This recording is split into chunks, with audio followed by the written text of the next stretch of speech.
And I was shopping one day and I had these paper plates at the front of the trolley and it was chock-a-full of porridge oats, mashed potato and shaving foam. A man came up to me and he said, "Can I just ask you a question? Are you having a kinky shaving foam party?"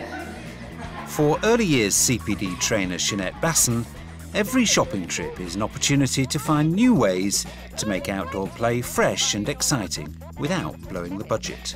6 years after she first began her outdoor classroom, Shonette has developed a wealth of cheap ideas, which should excite and challenge children.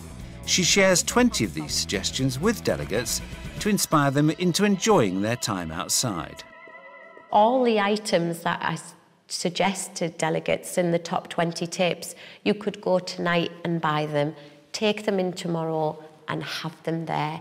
And I would imagine and I would hope that my delegates go away from here, go home, go and buy stuff, look in their own cupboards to see what they've had done. You don't need mountains of money. Head teachers will be so pleased to hear me say that one. I want a big ooh for this because the orange is fantastic. It's basically pasta, dyed, coloured.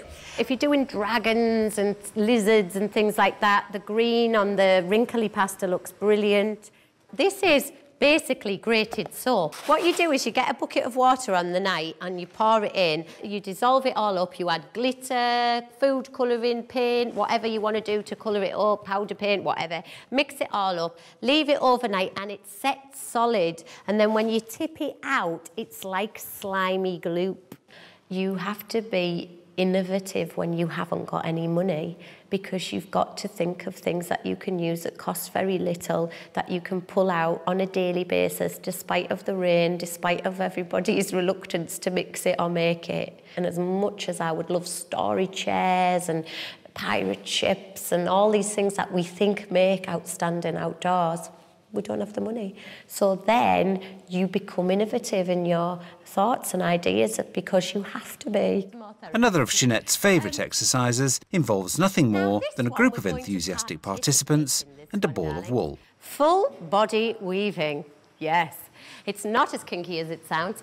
I wanted the children to see how spiders spun webs. We tie the wool to the spider, and some people in here are going to be the spider. And the spider basically weaves in and out of the circle, creating a web. Let's do it. Spider, weave away. Weave away, spider. There we go. Faster, weaver.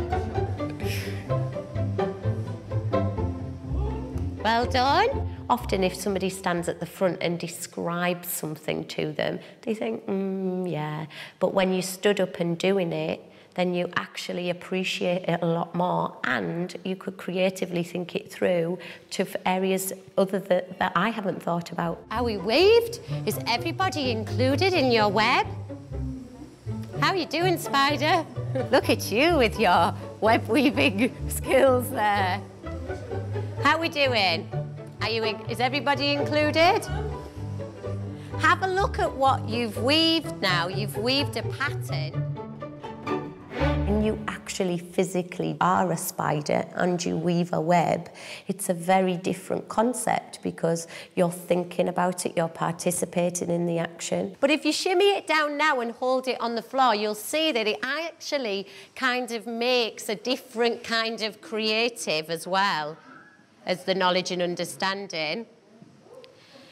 And what my children did after this was they then went and got chalk and chalked out the pattern around it, and then they went and got string and stringed out the pattern with PVA glue onto their pieces of paper, so they then had webs.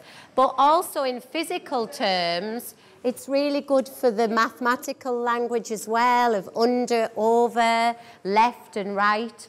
Well done, full body weavers. I bet you never thought you'd be doing that today. It gives the child an experiential form of learning, which later on can be used to create fabulous writing pieces or ideas and a thinking-based approach to learning. I think kids would absolutely love it. In fact, I take year 2 and I'm going to go and give them a ball of wool. I was really interested in just sort of seeing how the children can move and think and just really get them into, really involved in the learning. Fantastic. I think for cooperation and control, and then they can use it in another way, really good.